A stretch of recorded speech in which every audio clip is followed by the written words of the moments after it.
सिद्धांत सरस्वती विजयते गौरी गोष्ठीपति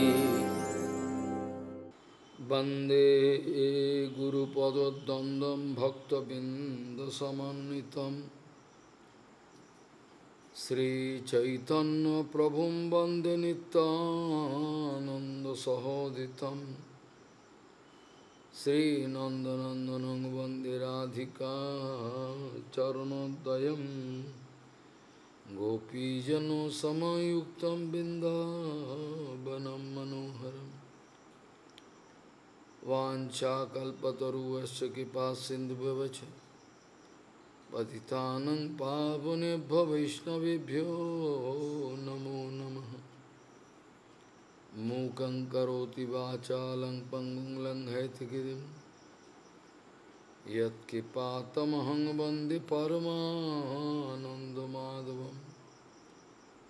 वृन्दावै तुलसीदेव वै पिया वै केशवस्य च कृष्णभक्तिपदे देवी सत्त्ववत्त्वयि नमो नमः। नारायण नमस्कृत्य नरं चैव नरोत्तमं देवीं सरस्वतीं व्यासं ततो जयो मुदीरये। संकीर्तने कृष्ण कथोपदेशे गौरीयपत्रस्य प्रकाशने च सदानुरक्त गुरु भक्ति युक्तो भक्ति प्रमोदाक्ष जगोद्वरुन् ध्येयं सदा परिभवग्नमभिष्टदोहं तीर्थास्पदं शिवविरिञ्चनुतं शरण्यं भीत्तात्तिहं पुनुतपाल्भवाद्दिपूतं वन्दे महापुरुषते चरणारविन्दं यत्पादपल्लवनखचन्दमनिच्छटाय विस्फुरिजित किमपि गवधू स्वदर्श पूर्णानुरागरससागरसारमूर्तिः साराधिकामयि कदा कृपां करोषि। श्रीकृष्णचैतन्य प्रभुनित्यानन्द श्री अद्वैत गदाधर शिवासादि गौरभक्तबिंद श्रीकृष्ण चैतन्य प्रभु नित्यानंद श्री अद्वैत गदाधर शिवासादि गौरभक्तबिंद। हरे कृष्ण कृष्ण कृष्ण हरे हरे हरे राम राम राम हरे। आजानुलंबित भुजौ कनकाबदातो संकीर्तनैकपितरौ कमलायताक्षौ विश्वाम्बरौ द्विजवरौ जुगधर्मपालौ वन्दे जगत्प्रियकरौ करुणावतारौ। हरे कृष्ण कृष्ण कृष्ण हरे हरे हरे राम राम राम हरे हरे। नमामि गंगे तव पाद पंकजं सुरासुरैर्वन्दितो दिव्यरूपं भुक्तिं च मुक्तिं च ददासि नित्यं भावानुरूपेण सदा नरानं। गंगातरङ्गरमणीयजटाकलापं गौरी निरन्तरविभूषी त्ववामभागं नारायणो प्रियमनङ्गमदापहारं वाराणसीपुरपति भजवीशनाथं वागीशजुष्वदने लक्ष्मीर्यस्य च वक्षसि यस्यास्ति हृदये संविहितं त्वं नृसिंहमहं भजे। हरे Krishna Krishna Krishna Hare Hare Hare Ram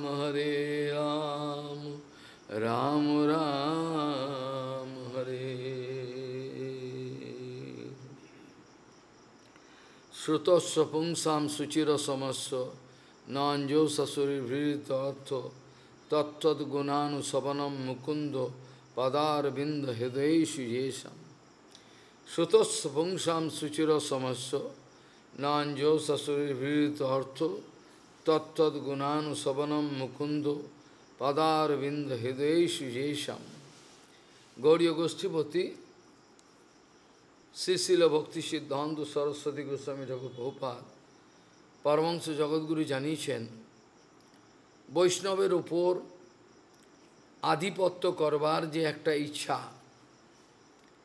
সর্বাপেক্ষা ভয়ঙ্কর অপরাধ এটা। বৈষ্ণবের উপর আমি কর্তৃত্ব করব, বৈষ্ণবকে নিয়ন্ত্রণ করব, এর চেয়ে ভয়ঙ্কর অপরাধ আর হতে পারে না, সর্বশ্রেষ্ঠ অপরাধ।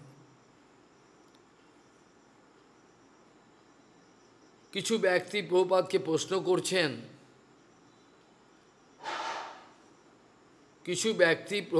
প্রশ্ন করছেন, বর্তমানে এই জগতে হরিকথার এত অভাব হচ্ছে কেন? প্রভুপাদ বলছেন, দেখুন, জগতে হরিকথার দুর্ভিক্ষ লেগেছে,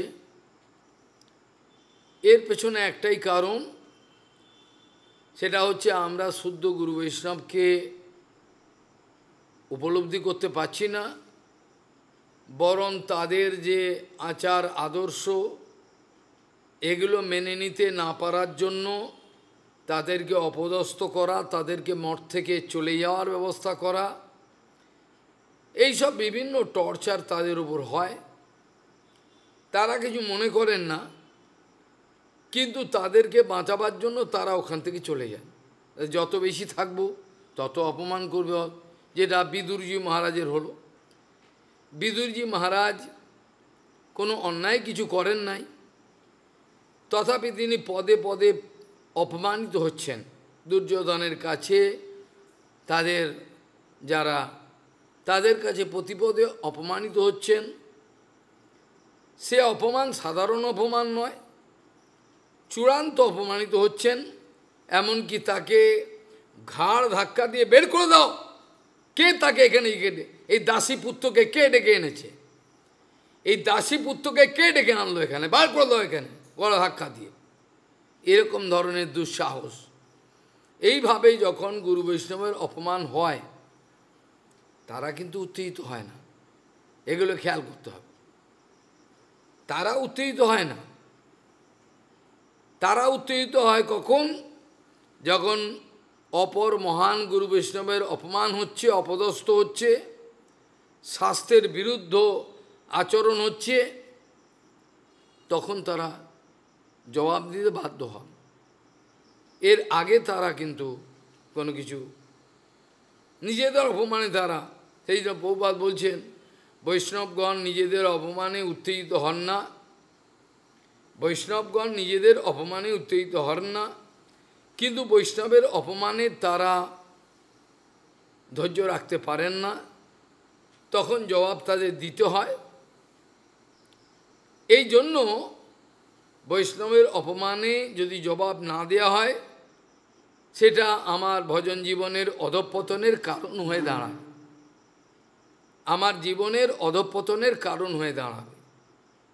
আমি ওইগুলো যে শুনেছি বৈষ্ণবের অপমান, শুনে কোনো প্রতিবাদ করি নাই, সেখান থেকে চলে যাই নাই কানে আঙুল দিয়ে, তাদের জিহ্বা ছেদন করারও কোনো চেষ্টা করি নাই, মানে তাদের চুপ করিয়ে দেওয়ার। এই কারণে, ঠিক এই কারণে তাদের কিন্তু ভজন জীবন থেকে অধঃপতনের ব্যবস্থা তাদের হবেই, এর কোনো ছুটি নাই। গুরু বৈষ্ণবের মঠ মন্দিরের আদর্শ, মঠ মন্দিরের সৌন্দর্য সব কিছুই হলো গুরু বৈষ্ণব। যে গুরু বৈষ্ণবকে ভগবান মাথায় তুলে নাচেন, যে গুরু বৈষ্ণবের চরণধূলি ভগবান স্বয়ং মাথায় নেন, তাদেরকে আমরা অপমান অপদস্থ করবার চেষ্টা করি। ভগবান নিজে বলছেন যে আমি ভক্তের পেছনে থাকি। কেন ভক্তের পেছনে কেন থাকেন? বলে ভক্তের পেছনে এমনি আমি থাকি এই কারণে যে তারা যখন চলে যায় তাদের চরণধূলি আমার মাথায় পড়বে, আমার সর্বাঙ্গে পড়বে, উড়ে আসবে, আর আমার এই প্রত্যেকটা রোমকূপেতে অনন্ত ব্রহ্মাণ্ড বিরাজিত, তাদের মঙ্গল হবে। অনুব্রজামি অহম পয়েতি অঙ্ঘ্রিরেণুভি। তাদের চরণ রেণুর দ্বারা নিজে পবিত্র হওয়ার জন্য ভগবান শ্রীকৃষ্ণ তাদের চরণ রেণুর দ্বারা পবিত্র হওয়ার জন্য তিনি ভক্তের পেছনে থাকেন, ভক্তের চরণধূলি মাথায় নেন, ভক্তের হৃদয়ে সদা গোবিন্দের বিশ্রাম ইত্যাদি আমরা জানি। যিনি গুরু তিনি বৈষ্ণব, যিনি বৈষ্ণব তিনি গুরু। বৈষ্ণব অথচ গুরু নয়, এটা কি করে হয়? বৈষ্ণব বললাম তাকে, অথচ গুরু নয়, এটা কি করে হয়? যিনি বৈষ্ণব তিনি অবশ্যই গুরু, আর যিনি গুরু তিনি অবশ্যই বৈষ্ণব। গুরু অথচ বৈষ্ণব নয়, বৈষ্ণব অথচ গুরু নয়, এটা হতেই পারে না, এটা হয় না। বৈষ্ণব সর্বদাই ভগবানের পূজ্য, ভগবানের পূজ্য বস্তু, ভগবানের পূজ্য বস্তু হল গুরু বৈষ্ণব। তাকে আমরা অপমান করি, আমাদের কত বড় সাহস চিন্তা করে দেখলে একবার বোঝা যায়। যে শ্লোক দিয়ে শুরু করেছিলাম তাতে বলা হচ্ছে আমরা অনেক বিদ্যা অর্জন করতে চাই, প্রচুর পরিমাণে অর্থ উপার্জন করতে চাই, জীবনকে শান্তিময় করতে চাই, জীবনের লাইফ ইন্স্যুরেন্স করতে চাই, করে জীবনটা যেন বিপদ শূন্য হয়, কিন্তু তা তো হয় না। আমরা করি, আমরা লাইফ ইন্স্যুরেন্স করি, ব্যাংকে টাকা জমাই, সমস্তভাবে আমার জীবনটাকে আমি সিকিওর করতে চাই, কিন্তু আমার জীবন সিকিওর এভাবে হতে পারে না।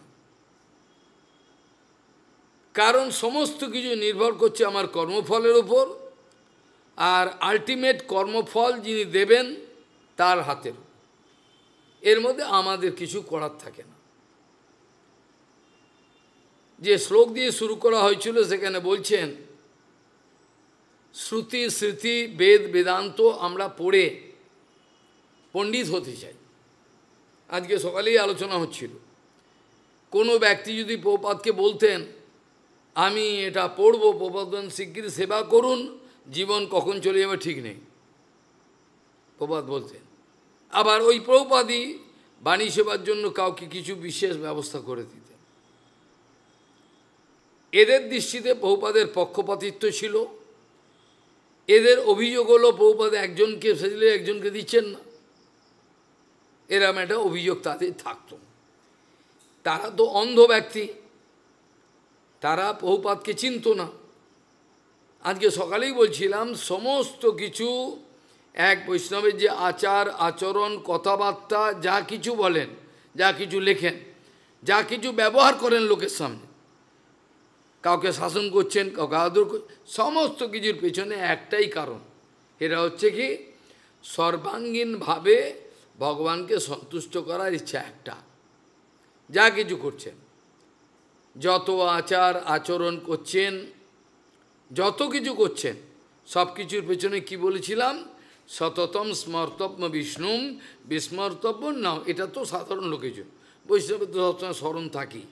তাদের প্রত্যেক ক্রিয়াকর্ম শাসন আদর যা কিছু তারা করেন, সব কিছুর পেছনে গোপন রহস্য রয়েছে, সেই জীবাত্মাকে বাঁচাবার জন্য, আর কিছু নয়। ছিল সনাতন গোস্বামীপাদ, আমি পূর্বে হরিকথাও বলেছিলাম, যমুনায় স্নান করছেন এবং দেখছেন গাছ থেকে একটা ক্যাঁকড়া বিছিয়ে বিষাক্ত জলে পড়ে গেল।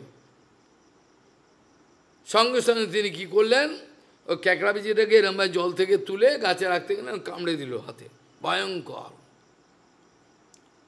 দেওয়ার পরেতে তিনি গাছে রেখে দিলেন, আবার পড়ে গেল। আবার তিনি ওকে কী করলেন, এরম তুলে আবার গাছে রাখলেন। এই ভাব যখন 2-3 বার করলেন, পাশে এক সাধু ছিলেন, বাবা আপনি কি করছেন, আপনি কি করছেন এটা, ও তো নিষ্ঠুর, ও তো আপনাকে বিষ দিচ্ছে। বলে ওর বিষ আছে, ও বিষ দিচ্ছে, আমার কাছে যদি ভগবান কিছু দিয়ে থাকে সেটি আমি দিচ্ছি। যে সনাতন গোস্বামী একটা ক্যাঁকড়া বিচিকেও মারতে চাইছেন না, যে কীভাবে সে যেন বাঁচে, সেই গুরু বৈষ্ণবকে আমরা অপমান করি, অপদস্থ করি, তাড়িয়ে দিই, মিথ্যা বদনাম দিই। এটা হচ্ছে আমাদের চরিত্র, যার জন্য প্রভুপাদ বলছেন এখন হরিকথার হাহাকার পড়ে গেছে, কোনো জায়গায় হরিকথা নেই, লেকচার হচ্ছে, হরিকথার দুর্ভিক্ষ পড়েছে, কিচ্ছু করার। যে শ্লোক দিয়ে শুরু করেছিলাম তাতে বলছেন আমরা বেদ বেদান্ত আদি পাঠ করে অনেকেরই, বেশিরভাগ 100 ভাগের মধ্যে 99% ব্যক্তি এরকম, 1-8 জন আমি দেখি না এরকম। বেশিরভাগই যদি কিছু শাস্ত্র জানে নিজেকে মনে করে বিরাট ব্যাপার, কিছু যদি শাস্ত্র জেনে ফেললো, একটু বলতে পারে, তার আর কি, তার রোজগার ঘুরে গেল, তার কপাল খুলে গেল, এমনি তো চাকরি বাকরি পায়নি, কম্পিটিশন চাকরি বাকরি পায়নি, কিছু জানেও না, এটা ভাষণ দিতে ব্যাস হয়ে গেল তার। এবার এ হচ্ছে বর্তমান সমাজ, বর্তমান অবস্থা এটা দাঁড়িয়েছে। কিন্তু হরিকথা খুবই সুদুর্লভ, হরিকথা নেই, বাকি সব পাবেন, টাকা পয়সা খাওয়া দাওয়া সবই পাবেন, কিন্তু আপনি হরিকথা পাবেন না। হরিকথা এখন সুদুর্লভ, এত সুদুর্লভ হয়ে দাঁড়িয়েছে, গোটা পৃথিবী থেকে ছানবিন করলে 2-1 জন হয়তো বেরোতে পারে, যেটা বলছেন আশ্চর্য অশ্ববক্তা কুশল অশ্বলব্ধা। সে অনুভবী ব্যক্তি কই, যে মলমূত্রের মতো জ্ঞান করে লাভ পূজা প্রতিষ্ঠাকে, লাভ পূজা প্রতিষ্ঠাকে, যে মল আর মূত্রের যতটা মূল্য। কত ঘটনা আমি জানি, কিন্তু কখন বলবো, কার কাছে বলবো, বলবার কোনো জায়গা পাই না। গয়া প্রসাদজি একজন অন্য সম্প্রদায়ের একজন সাধু ছিলেন, নিম্বার্ক সম্প্রদায়, তিনি গৃহস্থ ছিলেন। আমি এমন অনেক গৃহস্থ ব্যক্তিকে চিনতাম, তারা ভজন করেন, পণ্ডিত, তাদের সঙ্গে যোগাযোগ ছিল, ভক্ত তারা।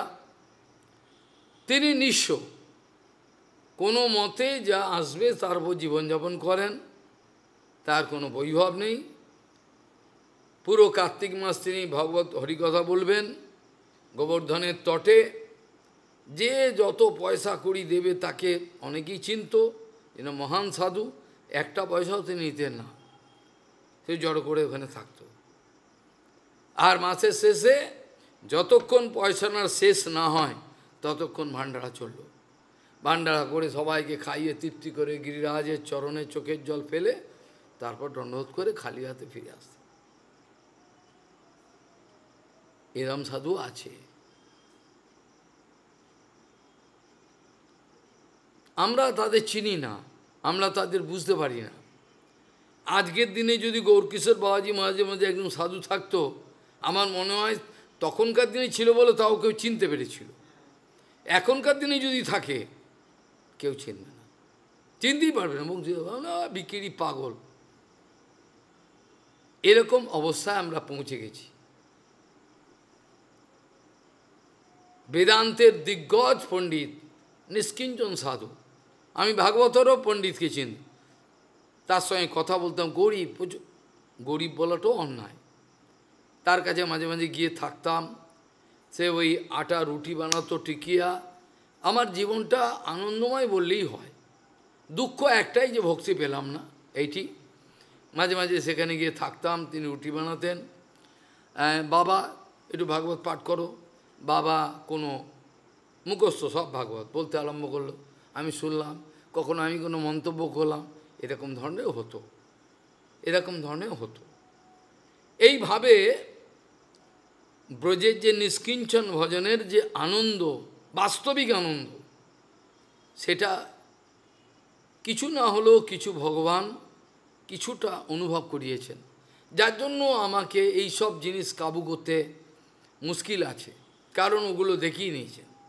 প্রভুপাদ তাই বলতেন, যারা নিষ্কিঞ্চন ভজনের আস্বাদন করে নিয়েছেন তাদেরকে কিছু করা খুব মুশকিল, তারা টেস্ট পেয়ে গেছেন। একটা বাঘ যদি রক্তের স্বাদ পায়, আমরা ছোটবেলায় পড়েছিলাম, একটা সাহেব একটা বাঘ পুষত,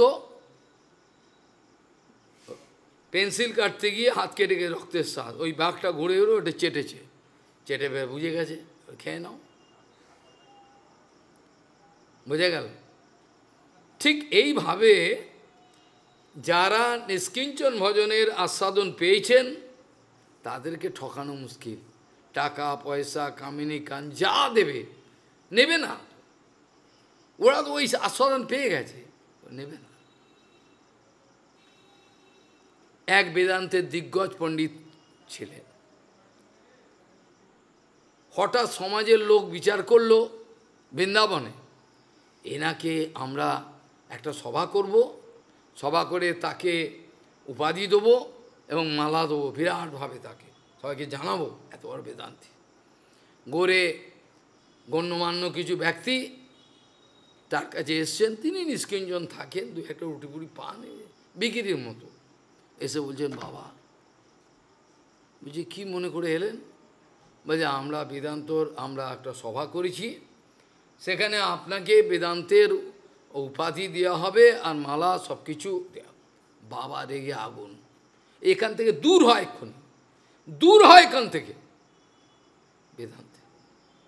বেদান্তের আমাকে উপাধি দিয়ে। আরে বেদান্তের আমি কিছুই জানতে পারলাম না, বেদান্ত সাক্ষাৎ ভগবত বাক্য, ভগবানের সঙ্গে অভিন্ন। আমি যখন বেদান্তে আলোচনা করি বারবার বলি ছাগলের মতো, আমাকে ক্ষমা করবেন, আমি বেদান্তে কিছুই বুঝি না, আমি মূর্খ। ভগবান গুরু বিষ্ণুর কৃপায় যা স্ফূর্তি করাচ্ছে দেখবেন, এটা যদি আপনাদের বেদান্ত স্ফূর্তি হলে আমি বলতে পারবো। আমি কিছু মুখস্থ করে বেদান্তি হব, তার তো এতদিন অনেক ডিগ্রি নিতে পারতাম, তো নেই। প্রভুপাদ কোনো ডিগ্রি নেননি, প্রভুপাদ দুনিয়ার রাজ্যের ডিগ্রি নিতে পারতেন, কিছু নেননি। গুরু মহারাজও নিতে পারতেন, শ্রীধর মহারাজ কোনো ডিগ্রি নেননি। সেখানে বলছেন, শ্লোক দিয়ে শুরু করেছিলাম, সুতস্য পুংসাম সুচির সমস্য, বহু বহু পরিশ্রম করে বেদ বেদান্ত উপনিষদ আদি তার আয়ত্ত করব, কিভাবে পাঠ করতে হয়, এরমভাবে হাত মুঠি ছাড়তে হয়, আঙুল ছাড়তে হয়, এগুলো সব সামবেদ, প্রত্যেকটা শিখব, সেইভাবে সমাজের লোক প্রভু তো আমাকে সম্মান করবেন। এই যে প্রচেষ্টা, প্রত্যেকটা ব্যক্তির সামনে, প্রত্যেক ব্যক্তির সামনে প্রভুপাদের একটাই প্রশ্ন, প্রত্যেক ব্যক্তির সামনে যারা ভজনে এসছেন, প্রত্যেকের সামনে প্রভুপাদের একটাই প্রশ্ন, আপনারা কী জন্য এসছেন আমার কাছে? What for you have come to me, what thing you expect from me. Prabhupada একবার দুঃখ করে বলছেন, আপনাদের কি কি দরকার বলুন, আপনাদের কার কত লাভ পূজা প্রতিষ্ঠা দরকার বলুন, কত টাকা পয়সা বলুন, আমার কাছে আসুন। কেন ওদিকে যাচ্ছেন আপনারা? ওদিকে যাচ্ছেন কেন? এদিকে আসুন, এখানে সব পাবেন। প্রভুপাদ বলতে চাইতেন, সদ্গুরু চরণের পাশে সমস্ত কিছু পাওয়া যায়, যা চাইবেন। বৈষ্ণব বাঞ্ছাকল্পতরু, টাকা চান, বৈষ্ণব টাকা লে, এই টাকাটা রাখবার জায়গা নেই, একটু রেখে তো, ভালো করে রেখে দাও, পরে নেবো আমি, ওকে দিয়েছে। তিনি জানেন কার কিসের লোক, কার প্রতিষ্ঠা চাই, কার টাকা চাই, কার কিছু তো সম্মান চাই, একটু সম্মান দিলে তো ভালো। আমাকে সম্মান দেয় না কেউ, আরে আমাকেও তো সম্মান দেয় না কেউ, কে সম্মান দেয়? আর দণ্ডবোধ করলে আমার দুঃখ হয়, গা জ্বলে যায়। দণ্ডবোধ তোর কাছে রেখে দে, আমার দণ্ডবোধ বস, এখানে কোনোদিন দণ্ডবাদ নেওয়ার ইচ্ছা নেই। ছোঁয়া তো দূরের কথা, কোনো ইচ্ছা নাই। কাজেই এই যে এত পরিশ্রম করে তুমি অর্জন করবার চেষ্টা করছো, এটা কি জন্য? এটা কি জন্য করছো? এটা কি ভগবত প্রাপ্তির জন্য করছো? মোটিভেশন বলে একটা ইকোনমিক্সের একটা কথা আছে। যারা ইকোনমিক্স পড়েছেন, আমি ইকোনমিক্স না পড়লেও আমি ঘাঁটতাম বা দাদার বইগুলো, ইকোনমিক্স, বিও, এগুলো সব ঘাঁটতাম, ভালো লাগতো। তাই জন্য গ্র্যাপ চার্ট, ডিম্যান্ড সাপ্লাইয়ের, আমাকে যদি বলে কেউ ডিম্যান্ড সাপ্লাই চার্ট করুন, আমি গ্র্যাপ করে এঁকে দেবো ডিম্যান্ডের সাপ্লাই হাইপেরা বলা। কী করে জানেন? ঘাঁটতাম বইগুলো, কোনো কাজ নেই, বইগুলো দেখতাম, স্ট্যাটিস্টিক্স এগুলো ইচ্ছে করে, যদি আমার সাবজেক্ট ছিল না। এখানে বলছেন যে যদি আপনাদের উদ্দেশ্য হয় ভগবৎ প্রাপ্তি, তাহলে জেনে রাখুন শ্রুতস্য পুংসম সুচিরো সমস্য, বহুত পরিশ্রম আপনি করুন, সারা জীবন লড়িয়ে দিন এগুলোকে আয়ত্ত করার জন্য, জগতের কাছে বক্তা হওয়ার জন্য, কিন্তু লাভ কিছু হবে না। আপনি কি পেতে চান?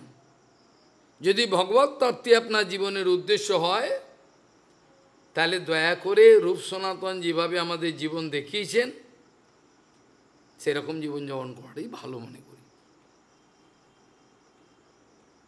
তাদের জীবনটাই ভালো মনে করি। আমি আর অপর কোনো ধনী ব্যক্তির কাছে যাই না, একটাও আপনি দেখাতে পারবেন না প্রমাণ। ধনী সাধু, ধনী ব্যক্তি, কোনো ব্যক্তির কাছেই আমি যাই না, তাদের মুখদর্শন করতেও যাই না।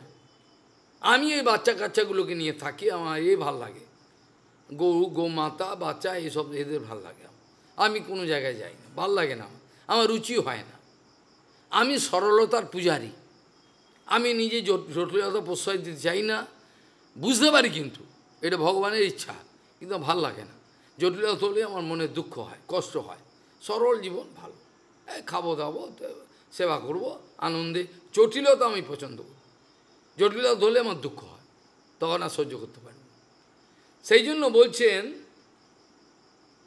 এই যে সনাতন রূপ গোস্বামী, সনাতন গোস্বামী আদি, ওরা কীভাবে জীবনযাপন করেছেন, এটা ভাবলে বুকটা ফেটে যায়।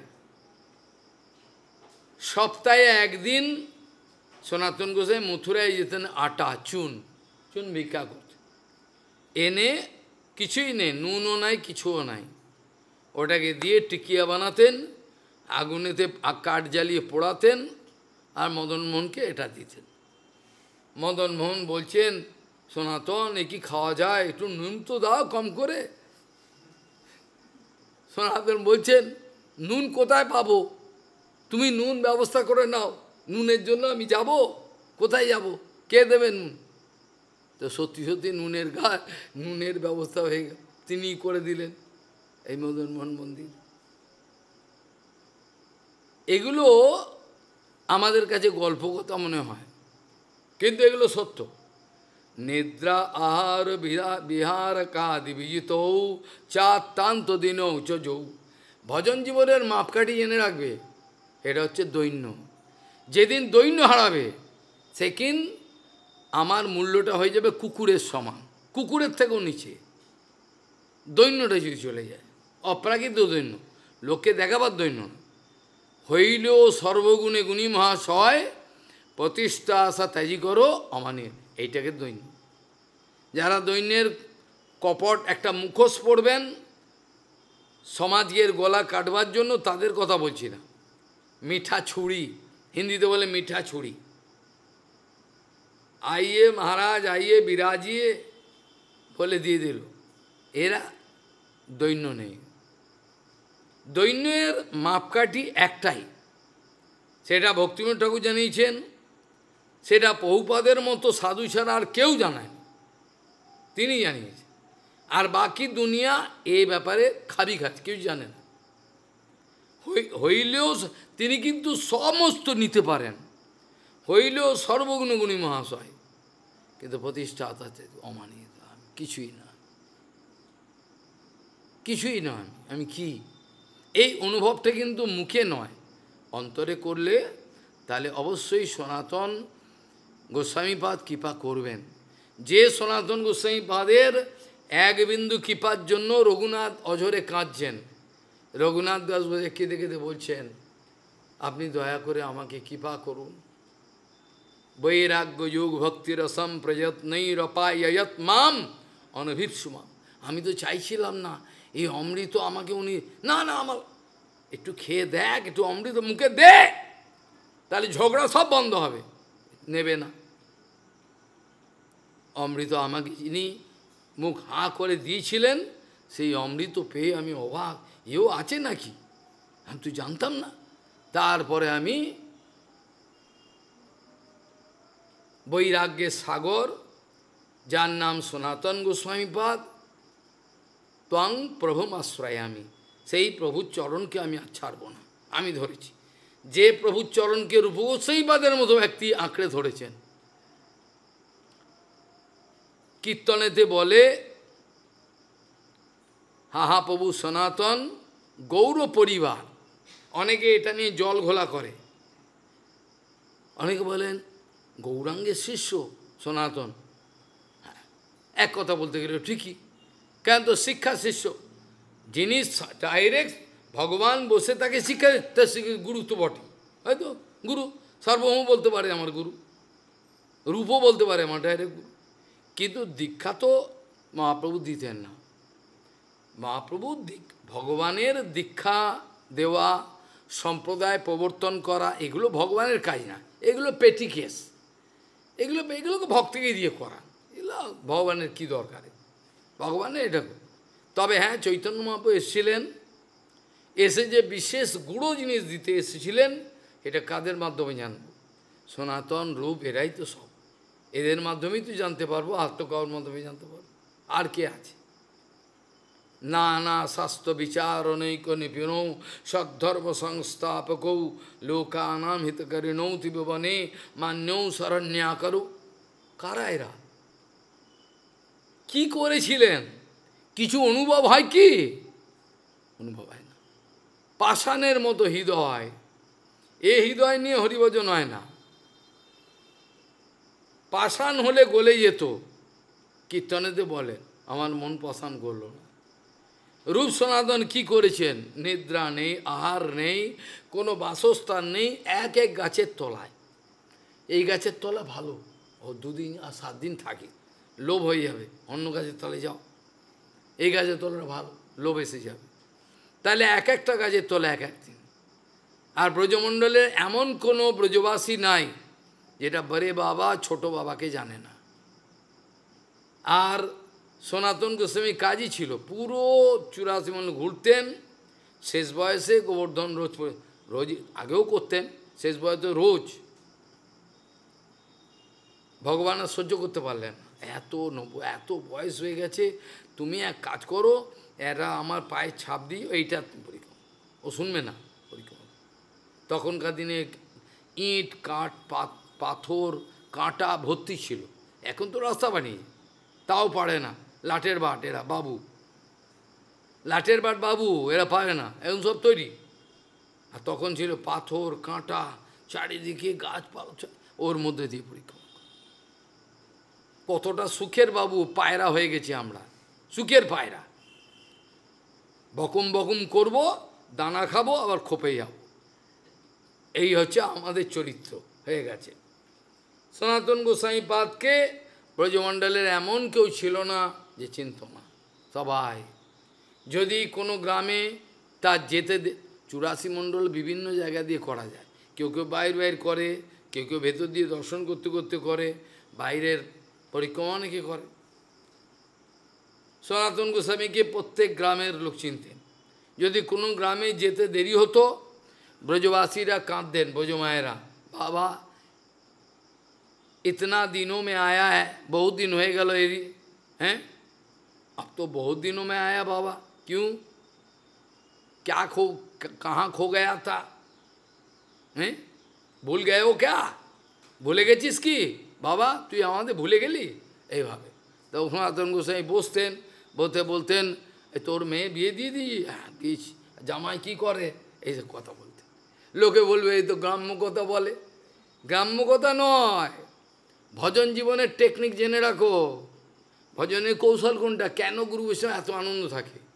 যে কোনো ছোট ছোট জিনিস গুরু বৈষ্ণব ভজনে তাদের বকা, গালাগাল দেওয়া, যা কিছু দেখা করা, সব কৃষ্ণ ভজনে ট্রান্সফার করতে পারে।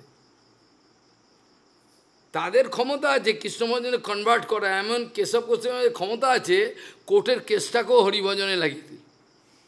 কোর্টের কেস, তা যে আইন জানে, এই যে লেখাগুলো হচ্ছে আইনের লেখা হচ্ছে, এগুলো কে লেখাচ্ছে? কে শিখিয়েছে? গুরুবর্গ শিখিয়েছে। কেশব মহারাজ প্রথম প্রতিবার কেশব গোস্বামী মহারাজের ভাঙা চেয়ারে গঙ্গার তীরে সেওরা বলে দিই প্রথম প্রতিবাদ। আগেও লিখেছি, কিন্তু এটা বিশেষ। আর কেষ্টবাবু যিনি গামছা এরকম করে টেনে টেনে বিক্রি করতেন, পরবর্তীকালে তিনি 80 লক্ষ টাকা দিয়েছিলেন ওই শেওরাপুলি বানাবার জন্য, এত ধনী হয়ে গেছেন। তিনি এসে বলছেন, মহারাজ প্রভু একটু দাঁড়ান, আমি ভুলে যাবো, যেগুলো মনে আছে পরে কথা বলছি। উনি গল্প করতে এলেন আমার কাছে, আমি ওখানে বসি যে একা, কেউ নেই, চুপচাপ লিখে নি, মনে পড়বে আবার কখন ভুলে যাব। যখন মনে পড়লেই ঘুম বিশ্রাম করতে হট করে মনে পড়লো, আরে ধুম ধুম করে দিয়ে লিখতে, তাহলে ভুলে যাবো, সকালবেলা মনে থাকবে না। এইভাবে এতগুলো বই লেখা হয়েছে। বিশ্রাম করে দিয়ে ঘুমো দিয়েছি, মনে পড়ে গেল, আর শিগগিরই লিখে বেল, কালকে সকালে মনে থাকবে না, উল্টো হয়ে যাবে। ওই ভাষা, ওই ভাব, যেটা আগুনের মতো এখন, তো আর থাকবে না, সকাল গুলি ঠান্ডা হয়ে যাবে। এইভাবে এত ভগবানের ইচ্ছা গুরুদেব করিয়েছে বৈষ্ণবগণ প্রভুপাদ। সনাতন গোস্বামীপাদ আজকের দিনে তিনি চলে গেছেন জগৎ ছেড়ে। এই জন্য সমস্ত ব্রজবাসী অঝোর নয়নে কেঁদেছিলেন যে বাবা চলে যাওয়ার পর, এবং তারা নিজের পিতা মনে করে প্রত্যেকে আজকে মস্তক মুন্ডন করেছিলেন। বাবা মারা গেলে যেমন হয়, প্রত্যেকে মাথা মুন্ডন করে শোকপাল গিরিরাজ পরিক্রম করেছিলেন। সেই প্রথা এখনও ব্রজবাসীদের চলে আসছে। এইবারে নাকি 3 কোটি না 3.5 কোটি লোক এসে গেছে, 3.5 কোটি। আমি যখন গোবর্ধন পরিক্রমা করতাম, এই গুরু পূর্ণিমার দিনে যে পরিক্রমা করতে আমার 3 ঘন্টা 3.5 ঘন্টা লাগে, সেই চলতেই পারছি না, তো লোকে ভিড়। আমিও করেছি এই গুরু পূর্ণিমার দিনে, চাপাচাপি, কোন দিক দিয়ে হাঁটবো, কোন দিক দিয়ে হাঁটবো, ও হাঁটতেই দেবে, লোক কোথায়, সব ভিড়। এইভাবে হেঁটে হেঁটে চল। এইভাবে সৌভাগ্য ভগবান গিরিরাজের তটে রেখেছিলেন, সব চাটনিগুলো খাইয়েছেন, এটাও দেখ এটাও দেখ, কীরকম বুঝলে। এইবার প্রভুপাদের চরণের আনন্দ, অপার আনন্দ। এইভাবে আজকে এটাকে বলে মুড়িয়া পূর্ণিমা। ব্রজবাসী বলে মুড়িয়া পূর্ণিমা, মানে মস্তক মুন্ডন, মুড়িয়া পূর্ণিমা। আমরা বলি গুরু পূর্ণিমা। আর গুরু পূর্ণিমা বললেও আমি এর আগেও ব্যাখ্যা করি, আজকে অত সময় নেব না, অন্য কথা আলোচনা সময় নিতে হবে। এটা হচ্ছে কি, যেমন আমার গুরুপাদ পদ্ম চতুর্থ তিথিতে, দুর্গাপুজোর আগে, পঞ্চমীর আগের দিন চতুর্থীতে তিনি আবির্ভাব হয়েছেন। আপনার গুরুদেব কবে আবির্ভাব হয়েছিলেন? এইভাবে প্রত্যেকে নিজ নিজ গুরুদেবের আবির্ভাব তিথিতে ব্যাস পূজার আয়োজন করে থাকেন, এরই নিয়ম। ব্যাস কথাটার মানে হলো বিভাজন। ব্যাস, ব্যাস একটা আসনের নাম। এই ব্যাসদেবের সম্মান দেওয়ার জন্য আমাদের এই গুরুবর্গের ব্যাসাসন, ব্যাস পূজা বলা হয়। আর শাস্ত্রকে জনসাধারণ সবার কাছে বোধগম্য রূপে উপস্থাপন করবার ক্ষমতা একমাত্র দিব্যজ্ঞানী সাধুপুরুষেরই আছে। এই জন্য ভাগবত মহিমায় গ্লোরিফিকেশনে বলছেন, একজন ভাগবত বক্তার কি কি কোয়ালিফিকেশন থাকতে পারে, এগুলো আছে, আমি আলোচনা করেছিলাম অনেক আগে। বলছেন তার মধ্যে একটা হলো, কি করে তিনি এত কঠিন তত্ত্বকে কত সোজাভাবে বোঝাতে পারেন। যে যত সোজাভাবে বোঝাতে পারবেন, তিনি তত বড় ভালো বক্তা। এবং দৃষ্টান্ত কুশল, প্রত্যেক জিনিসকে বুঝতে পারছে না, একটা উদাহরণের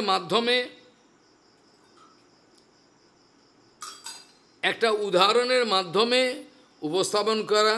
কারণ সাধারণ মানুষের তত্ত্বেতে প্রবেশ অধিকার থাকে না।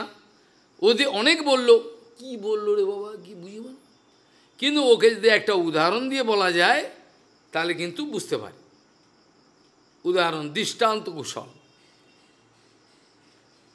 প্রত্যেক গুরুপাদ পদ্মের যার যে গুরু সদ্গুরু, আমি সদ্গুরুর কথা বলছি, আমি স্ট্যান্ডার্ড কথা বলছি, অন্য কোনো গুরুর কথা আমি বলবো না। কেন? সদ্গুরু নিয়েই তো আমার কারবার। সদ্গুরুর আবির্ভাব তিথি কবে? যার যার সদ্গুরু, সে নিম্বার্ক সম্প্রদায় হোক, মাধ্য সম্প্রদায় হোক, বিষ্ণুস্বামী হোক, রামানুচার্য হোক, এই চার সম্প্রদায়ের সঙ্গে কানেক্টেড সম্প্রদায় বিহীনা যে মন্ত্রাহ তে নিষ্ফলা মতাহ। যে চার সম্প্রদায়ের মাধ্যমে অপ্রাকৃত জগতের ভগবত তত্ত্ব বিজ্ঞান প্রবাহিত হয়ে আসছে, পরম্পরা না থাকলে, ভেঙে গেলে সেই জ্ঞান আসতে পারবে না। সেই জন্য মন্ত্র পরম্পরার থেকে অনেকবার বলেছি, ভাগবত পরম্পরা এবং মন্ত্র পরম্পরার মধ্যে একটা সামঞ্জস্য বিধান করতে হবে। না হলে মন্ত্র পরম্পরা, যেটা বলদেব বিদ্যাভূষণ বলছেন, নীরবকারা গুরু পরম্পরা, নীরবকারা গুরু পরম্পরা। বলদেব বিদ্যাভূষণ বলছেন কোনো রকম ভেজাল না থাকে গুরু পরম্পরায়। একে গুরু বানিয়ে দিলে, গরু বানিয়ে দিলে, তো এ তো পারবে না। এ শিষ্য বানাবে, গরু ছাগল কুকুর তৈরি করবে, এ তো নিজেরই নাই। কাজেই বলদেব বিদ্যাভূষণ সাবধান করেছেন, নীরব করা গুরু পরম্পরা, গুরু পরম্পরায় যেন কোনো ভেজাল দিও না, এটা যেন করো না। করলে কিন্তু তোমরা তোমাদের নিজেদের সর্বনাশ ডেকে আনো, যেটা হচ্ছে কাটাকাটি মারামারি। কারণ মন্ত্র পরম্পরা কখনোই নিরবচ্ছিন্নভাবে প্রবাহিত হতে পারে না। মন্ত্র পরম্পরা প্রবাহিত মধ্যখানে একজনের পতন হয়ে গেল, ওকেই ঠেলে তুলল, ওই মন্ত্র হবে না। পতনের অনেক লক্ষণ আছে। অনেকে মনে করেন স্ত্রীসঙ্গ, না, শুধু স্ত্রীসঙ্গ না, স্ত্রীসঙ্গ করেইনি একে, তারপরেও তার অধঃপতন। অনেক যোশীর সঙ্গ, খালি স্ত্রীসঙ্গ বলা যায় না। কামিনী যোশীত, কাঞ্চন যোশীত, প্রতিষ্ঠা যোশীত, সব যোশীত যে করবে সবারই অধঃপতন অনিবার্য। এই অধঃপতিত গুরুর মাধ্যমে গুরু পরম্পরার শক্তি প্রবাহিত হতে পারবে না। কি করে পারবে? শক্তি নেই তো। যেখানে গুরুপাদ পদ্ম একটা আর্টিকেল লিখেছিলেন, সেখানে বলছেন মন্ত্র শক্তি বলে একটা ছোট্ট আর্টিকেল, ওর মধ্যে ছোটোবেলাকার ঘটনা বলছেন। তার নাম ছিল তিনু, গুরু মহারাজের নাম, ছোটোবেলা। সেখানে বলছেন যে একটা ছেলেকে সাপে কামড়েছে, তার আর প্রাণের লক্ষণ দেখা যাচ্ছে। গ্রামের অনেক দূরে কোনো জায়গায় এক ওঝা ছিল, তাকে ডেকে নিয়ে এসছেন। যে তিনি এসে, তখনকার দিনে ছিল ভূত, এখন সব ভোজবাজি হয়ে গেছে, কিছু শক্তি নেই তো। এমন তন্ত্রমন্ত্রেরও শক্তি এখন নাই। আগে তন্ত্রমন্ত্রের শক্তি ছিল, ওদের পালন করতো, করে কিছু করতো, মুখস্থ পারে না কিছু করতে।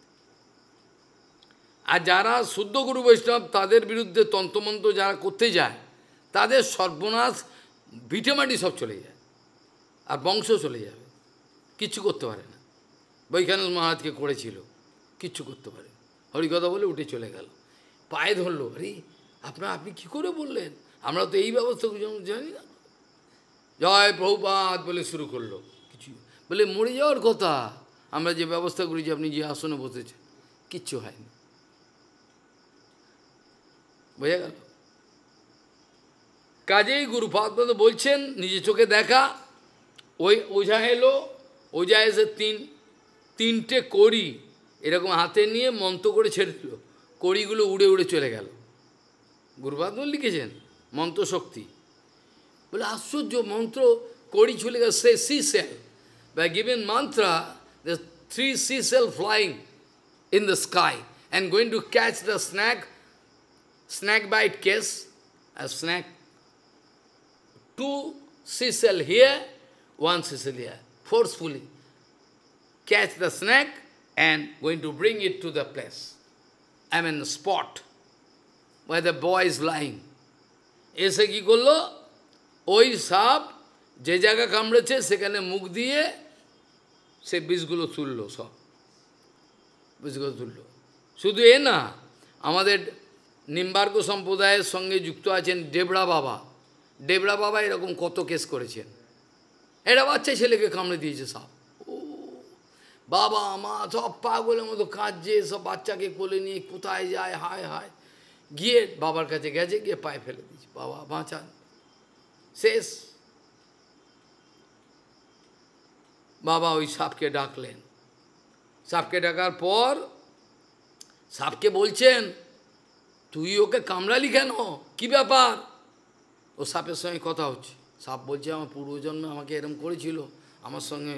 ও উনি বুঝতে পারছেন পূর্বজন্মে আমাকে, ঠিক আছে করেছিল, তুই তো ক্ষমাও করতে পারিস, করেছিল প্রতিশোধ নিবি, ক্ষমা করে দে। হ্যাঁ, এইভাবে বলাতে সাপ এবার ওইখানে মুখ দিল, দিয়ে বিষ তুলছি। তারপরে গরম ঘি ওকে খাওয়ানো হলো, 3 দিন পরে ছেড়ে। এরকম একটা কেস নয়। আমার বক্তব্য ছিল গুরু মহারাজের মন্ত্রশক্তি। তাহলে আমার বক্তব্যটা যে জন্য এতগুলো কথা বললাম, তাহলে সামান্য জড়জগতের একটা ওঝা, তার এতটা মন্ত্রশক্তি আছে। আমাদের ফুলেশ্বরের বাবা, ফুলেশ্বর যে তীর্থগোস্বামী, আমার সঙ্গে খুব ভালোবাসতাম, ওর বাবা পরীকে আনতে পারে, পরী মন্ত্র জানতো, কিন্তু কোনোদিন নোংরা কাজে লাগায়নি। পরীকে ডেকে আনতো, কোনো বিপদে লাগাতে, পরী সমাধান করত। গন্ধর্ব, পরী তো গন্ধর্ব। তাহলে মন্ত্রের যদি জড়জগতে এত শক্তি থাকে, অপ্রাকৃতিক জগতের মন্ত্রের শক্তি নাই, কিন্তু পাচ্ছে না কেন?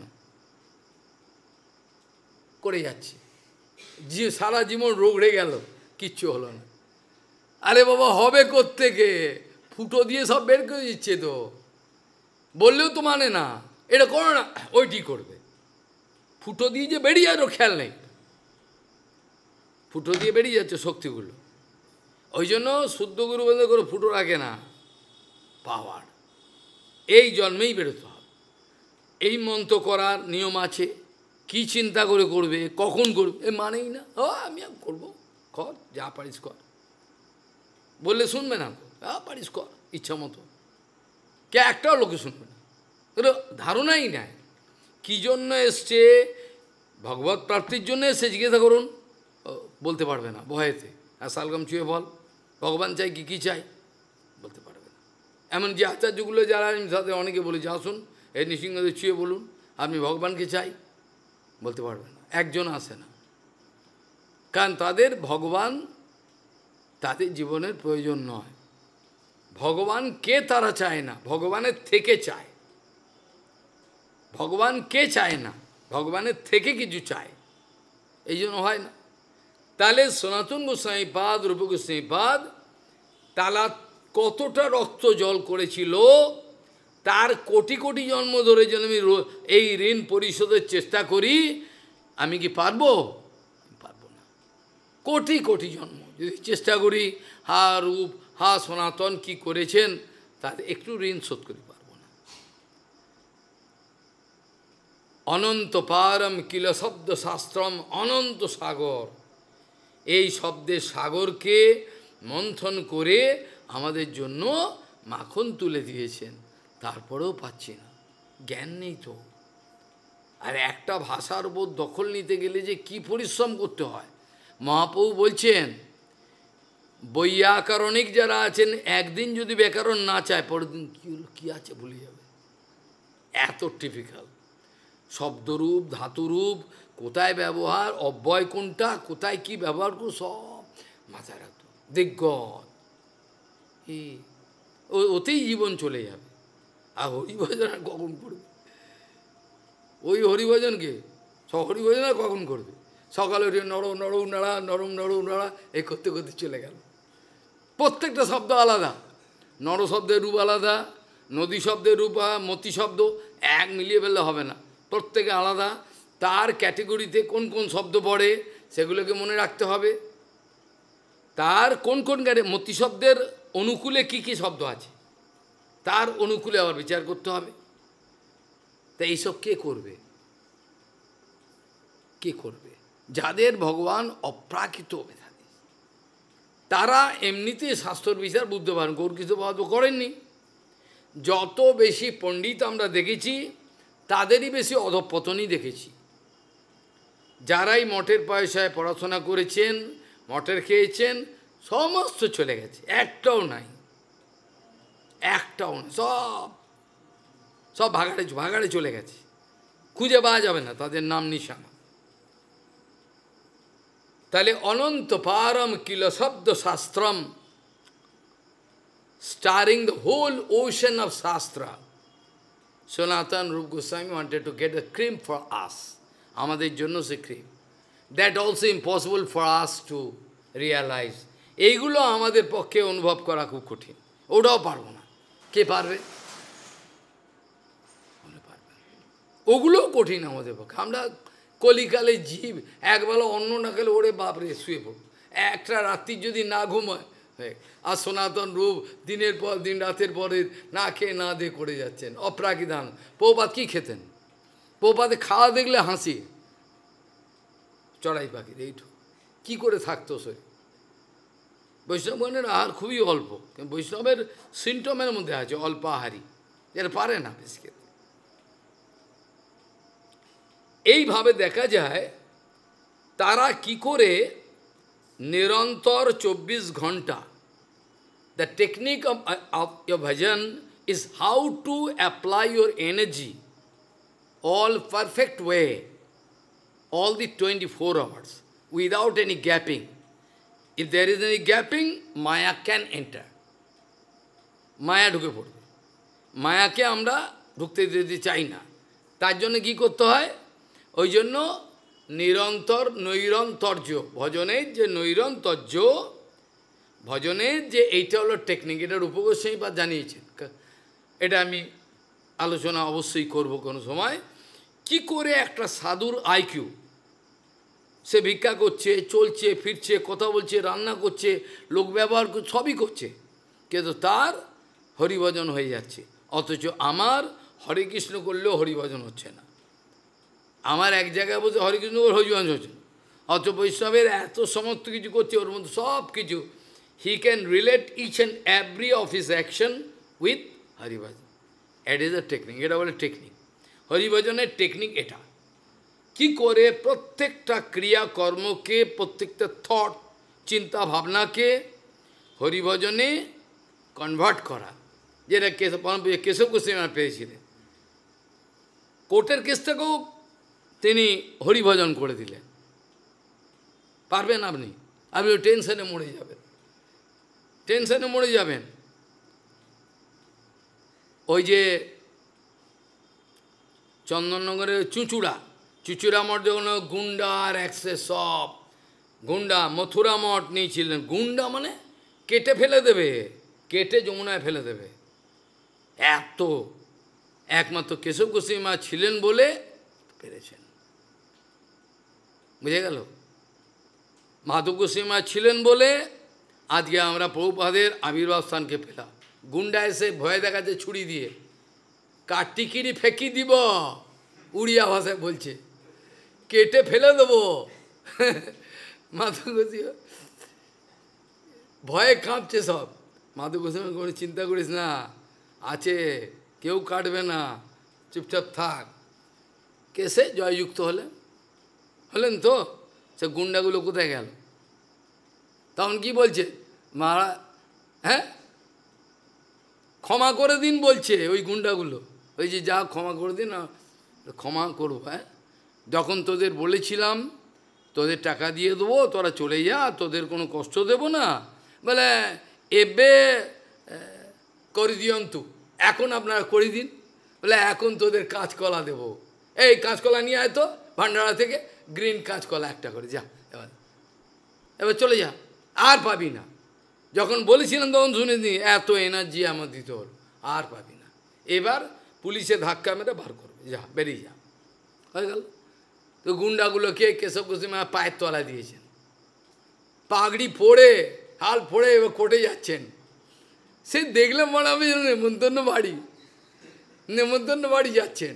সেখানে গিয়ে কোর্টে দাঁড়িয়েছেন। আমার আরে কোর্টের যে সওয়াল করবে তো কী নিজেই করবেন তো, নিজেই উত্তর দিয়েছে। সেই সুপার ব্রেন, অপ্রাকৃত বুদ্ধি, যাদের অপ্রাকৃত বুদ্ধি তাদের সঙ্গে লিখে পারবেন না, তর্ক করে পারবেন না, ও তো অপ্রাকৃত বুদ্ধি, ও তো প্রাকৃত বুদ্ধি, মেটেরিয়াল ব্রেন। অপ্রাকৃত বুদ্ধি সব ফাইন ব্রেন চলে যাবে, ও এইটা করছে কী করতে হবে ঠিক বলে দেবে। কেশব গোস্বামী রিস্কা করে বসে পাগড়ি ভেঙে চললেন, এবার কোর্টে যাচ্ছেন, কেমন নেমন্তন্ন বাড়ি, গুন্ডাগুলো বলছে আপনি এখানে কি করছেন, আপনারা সাধু জঙ্গলে যান, এখানে কি করছেন আপনারা, জঙ্গলে যান, ওখানে সাধুরা জঙ্গলে থাকে। আমি জঙ্গলেই গেছিলাম, ওখানে দেখলাম জানোয়ারের সংখ্যা কমে গেছে, দেখলাম চুচুড়াতে বেশি করে জানোয়ার আসছে, ওই জন্য এখানে এলাম, জানোয়ারের সংখ্যা বেড়ে গেছে এইখানে, হিংস্র জানোয়ার, ওই জন্য আসতে হলো, আগে জঙ্গলেই গেছিলাম। মানে কী জবাব দেবে, কী জবাব দেবে, পারবে কি জবাব দেবে, কিচ্ছু পারবে, কাঁচকলা। সেই মন্দির এখন দেখো শ্রী শ্রীনিবাস আচার্যের পূজিত, শ্রীনিবাস, আমি হরিকথা ওখানে হয়েছিল একবার সেখানে। তাহলে সনাতন রূপ গোস্বামী পাদ বা আমাদের ভক্তিবিনোদ ঠাকুর প্রভুপাদ কী করেছেন আমাদের জন্য, আমরা তো অকৃতজ্ঞ, আমাদের কৃতজ্ঞতাও নাই। একটা পশুর কৃতজ্ঞতা আছে, একটা কুকুরকে বলা হয় যে ফেথফুল, কুকুরের মতো এত লয়াল কেউ হয় না, কিন্তু আমরা সেটাও পারি কুকুরের থেকে। যে আমাদের গুরুবর্গ কি করে গেল আমাদের জন্য, একটু সামান্য চেষ্টা করলে কেন, সব তো করে দিয়ে গেছে, সব তো তৈরি করে দিয়ে গেছে, তৈরি করে দিয়ে এবার তোমরা এবার সৎ আচরণ রাখো, গুরু বৈষ্ণব সেটাও পারে না। প্রভুপাদ বলছে ভক্তিবিনোদ ঠাকুর তো সব দিয়ে গেছেন, এবার খালি গুরু বৈষ্ণব আনুগত্য কর, সেটাও পারে না। ভক্তিবিনোদ ঠাকুর আজ যদি না আসতেন, তাহলে এই গোস্বামী গ্রন্থের কোনো কিছু বোঝবার ক্ষমতা কজন আছেন আমাদের, ক্ষমতা ছিল কি? অনন্ত পারম কিল শব্দ শাস্ত্রম, অগাধ শাস্ত্র সমুদ্র, তার মধ্যে কি করে একটা মানুষের ক্ষমতা হয় সমস্ত শাস্ত্রকে মন্থন করে, শ্রুতি স্মৃতি এগুলো বিচার করে সমস্ত করে আমাদেরকে যে উপস্থাপনা করা, এগুলো দেখো আত্মস্থ। একটা জৈব ধর্মের মধ্যে আমি তো আপনাদের কি বলবো, একটা জৈব ধর্মের মধ্যে গোস্বামী গ্রন্থের সমস্ত জিস্টোর মধ্যে দিয়ে দিয়েছে। হায় ভগবান, এ কি সুপার ইন্টেলিজেন্ট, এটা বললেও কম, ভগবান পাঠিয়ে দিয়েছে, এগুলো সব করে দিলেন। সনাতন গোস্বামী পাদ, যেটা নিয়ে প্রথমেই বললাম, ভজনের মূল রহস্য হলো কার কত দৈন্য আছে, কে কত নাটক করতে পারে সেটা না, নাটক তো সবাই করছে, তারা একটাও শক্তি পায়নি, দেখাতে পারবে? যাদের মধ্যে ভালো ব্যবহার নম্র দেখাচ্ছেন, একটাও কিন্তু তৃণদেবী নয়, they are not at all তেনাদেবী, দে আর প্লেইং ড্রামা। তৃণদেবী ওভাবে হয় না। কি বলল? হইলেও সর্বগুণে গুণী মহাশয়, প্রতিষ্ঠা আশা ত্যাজি করো অমানিহদায়। যেটা প্রভুপাদ মোর সায়েন্টিফিক ওয়ে, প্রভুপাদ আমাদের কাছে বলেছেন, যার জীবনে দেখবেন লাভ পূজা প্রতিষ্ঠার নেওয়ার গন্ধ পর্যন্ত নাই, অবশ্যই জেনে রাখবেন তিনি তৃণাদেবী। এই ব্যাখ্যা তো বাজারের লোক করবে কি? করবে না। বাজারের লোক লুটে নেবে, লোককে ঠকিয়ে টাকা। এই সেদিনকে বলছিলাম পরেশানন্দ, অনেক পুরনো, আমি যাচ্ছি, আবার কথা আছে, একটা কথা সেরেছে আরও দুটো, তারপর এখানে তো ও বলেছে ভক্তিবিনোদ ঠাকুরের সামনে দাঁড়ান, এদিক দিয়ে যাবে বাবা, আপনার সাথে কথা হবে। তো দাঁড়িয়ে গেলো, কী করতে হয় বাবা, কি হয়েছে, তুমি তো 12 বছর ধরে আমাকে ভুলেই গেছো। রামচন্দ্রের 12 বছর নাকি, হ্যাঁ না 14 বছর, আর পাণ্ডবগণের 12 বছর, তুমি তো ভুলেই গেছো, তো আমার কাছে থাকতে। না ভুলি নাই আমি। ঠিক আছে, ভালো, কি চাই বলো। ও আচার্য মহারাজ দেহ রেখেছে, হরিকথা বলতে হবে। হরিকথা আমার কে শুনবে ভাই, আমি এক পাগল, কি বলবো, আর ওরাই বা কী শুনবে, ওরা হজম করবে? কখনোই নয়। তুমি আমাকে ডেকো না, নেমন্তন্ন তোমার নিলাম, যেতে পারো। আর কবে? রবিবার, তাহলে তো আরোই হবে না, ওতে 4টে করে কথা থাকে, আর তো পারবো না 3-4টে। তো যাই হোক, ও মালা একটা হঠাৎ এই কালী মায়ের মন্দিরে সব মালা কিনে ফেলেছে, আর মালাটা দিয়ে দাও। দিয়ে দাও মালাটা। আমি মালা নেবো না, আমি মালা নেবো না, দাও। আচ্ছা প্রণামী বার করতে দাও, প্রণামীটা তোমার পকেটে রাখো, একটাও প্রণামী নেবো না। যখন তুমি আমার থেকে নেবে তখন আমি তোমার থেকে প্রণামী। তুমি তোমার মঙ্গল করতে যখন আমি পারবো তখন তোমার থেকে আমি প্রণামী। তুমি পকেটে নাও, যাও, চলে যাও। সময় হলে এসো, আলাদাভাবে কিছু কথা বলবার থাকলে। প্রভুপাদের এটা শিক্ষা। যদি আমি আপনাকে কিছু না দিতে পারি, আপনাদের কিছু নেব না, দিলে আমার ক্ষতি হবে। ওই জন্য 3 দিন প্রভুপাদ কিছু খাননি, জলও গ্রহণ করেন। কোথায়? রাজা মনীন্দ্রচন্দ্রের প্রাসাদে। কেন? উনি তো নেয়নি, কথা বলতে দেয়নি, সত্য কথা বলতে দেয়নি। আমি কি করব? কি করব আমি? ভগবান আছেন, যে চালিয়ে নিচ্ছেন সবই, তো কোনো তো অভাব তো কিছু হয়নি, চলে যাচ্ছে তো। ঠেকেছে কি কোনো কাজ? সব চলছে ভগবান খালি। তাহলে আর কি? তাহলে স্বরূপ সনাতনের দৈন্য এটা কোনো নাটক নয়। রূপ সনাতনের দৈন্য শুনলে মহাপ্রভু বলতেন, আমার বক্ষ বিদীর্ণ হচ্ছে, তোমার এই দৈন্য তুমি সংবরণ করো।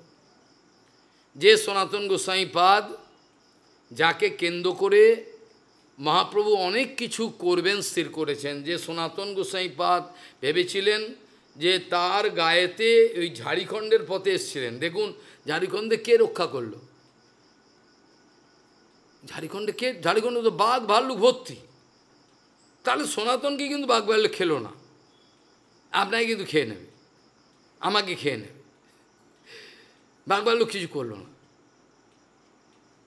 রঘুনাথ দাস গোসাই রাধাকুণ্ডের তীরে বসে কাঁদছেন, হাউ হাউ করে পাগলের মতো, আর পাশে একটা বাঘ জল খাচ্ছে। পাশে বাঘ রাধাকুণ্ডের জল খাচ্ছে। সনাতন গোসাই দূর থেকে দেখলো, বাঘটা কী হলো, জল খেয়ে চলে গেল। সনাতন এসে রঘুনাথ দাস গোসাই রঘুনাথকে প্রচণ্ড বকলেন, প্রচণ্ড শাসন করলেন। তোমাকে বারবার বলেছি কুটিয়ার ভেতরে থাকো, কেন তুমি বাইরে রয়েছ? তখন থেকে কুটিয়ার ভেতরে গেলেন। তা বাঘ সামনে রয়েছে। আমি যেখানে থাকতাম আনন্দগড়ি, ওখানে বলছে বছর আগে বাঘ বেরিয়েছিল, চিতাবাঘ। আমি তো এই রাত্রির অন্ধকারে ওই মগ নিয়ে, শহরের ছেলে, একটা হ্যারিকেন, একটা লাঠি, হ্যাঁ বলে কথা, গামছা, সব চলল। জঙ্গলে সাপ আছে, ভূত আছে, শিয়াল আছে, কেটে খেয়ে নিতে পারে, সাপে ভর্তি, কিচ্ছু ভগবানের ইচ্ছা। কুটিয়ার সামনে সাপের খোলস পড়ে রয়েছে, কুটিয়ার সামনে সাপ খোলস ছেড়ে গেছে, কুটিয়ার সামনে এই বেরোলেই বিরাট সাপ। ভগবান রয়েছেন, তিনি তো সাপের ভেতরেও তো তিনিই রয়েছেন, বিচের ভেতরে সাপের বলিনি আমি। সূর্যকুণ্ডে নৃসিংহ 14 দিন ক্যাঁকড়া বিছিয়ে এই কৌপিনের কাছে চলে গেছে। আমি হরিকথা বলে যাচ্ছি, কী রে বাবা, পিপিড়ি করছে কী রে বাবা। হরিকথার পরে যখন উঠে দাঁড়ালাম, টুক করে এখান থেকে পড়লো ক্যাঁকড়া বিছিয়ে, একগুলো কামানো, এক কামড়ায়নি। আমি যে এত ঘষাঘষি করছি, কামড়ে দিত। আমি তো ঘষেছি না, কী হলো রে বাবা, কে রে বাবা, কিছুই করেনি। তাহলে ভগবান যে আছে, আমাকে চোখে আঙুল দিয়ে দেখিয়ে দিয়েছে, বেটা ভয় করবি না, ওদের ভয় করবি না, আমি আছি তোর সঙ্গে, চোখে দেখিয়ে দিয়েছেন, কিচ্ছু চিন্তা নেই। তা আমি কাকে পরোয়া করি? আমি একমাত্র গুরু বৈষ্ণবকে পরোয়া, তাদের গোলাম, তাদের কুকুর, এইটি ভক্তিমন্ত্র শিখিয়েছেন। সনাতন গোস্বামীপাদের দৈন্য দেখুন, ওই ঝাড়িখণ্ডের পথে এসছে, তার সঙ্গে তো মহাপ্রভু রয়েছেই। ওই জন্য বাঘ ভাল্লুক কিছু কর, কিছুই কর, পুরো ঝাড়িখণ্ডে বাঘ ভাল্লুক ভর্তি। রাত্রিবেলা কোথায় থাকতে? ওই গাছের তলায় মহাপ্রভু কাঁদতেন জোকে চোখ, আর সেবক তো ঠট করে কাঁপছে। সেবকের তো ভয়ে অ্যাক্সেস, এক্ষুনি বোধহয় বাঘ আছে, ভাল্লুক আছে, ওই অন্ধকার গাছে কোথায় থাকবে? কোনো গেস্ট হাউস আছে নাকি, এসি রুম কি আছে? জঙ্গল, দক্ষিণ ভারতে যাওয়ার পথে ঠক ঠক করে কাঁদছে। ওই জঙ্গলের মধ্যে বাঘ চারিদিকে, মহাপ্রভু গাছের তলে বসে হা কৃষ্ণ বলে কাঁদছে, আর ওর সঙ্গে সেবকও বসে রয়েছে, কী করবে? চিন্তা করে দেখুন, যার কৃষ্ণ ভক্তি আছে তাকে বাঘ ভাল্লুক সাপ কেউ লঙ্ঘন করতে পারে না, এইটি তার প্রমাণ। হয় না। সনাতন গোস্বামী পাদের ওই জঙ্গলে নোংরা জল, সেই জলেতে গায়ে ঘা হয়ে গেছে, পুরো গায়ে দগদগে ঘা, পুরো ঘা। ওই অবস্থায় সনাতন পুরীতে জগন্নাথের রথযাত্রার অনেক আগে এনেছে। ওদের জায়গা হলো হরিদাস ঠাকুরের চরণে। ওরা চিন্তা করতে আমরা ম্লেচ্ছ সঙ্গ করেছি চিরকাল, আমরা তো অ্যাকচুয়ালি হিসাব করলে যায় এরা এত বড় বংশের, যেটা আমাদের পুরো ভারতবর্ষে বিচার করলে পাওয়া যাবে না। ওর আদি পুরুষের নাম ছিল সর্বজ্ঞ।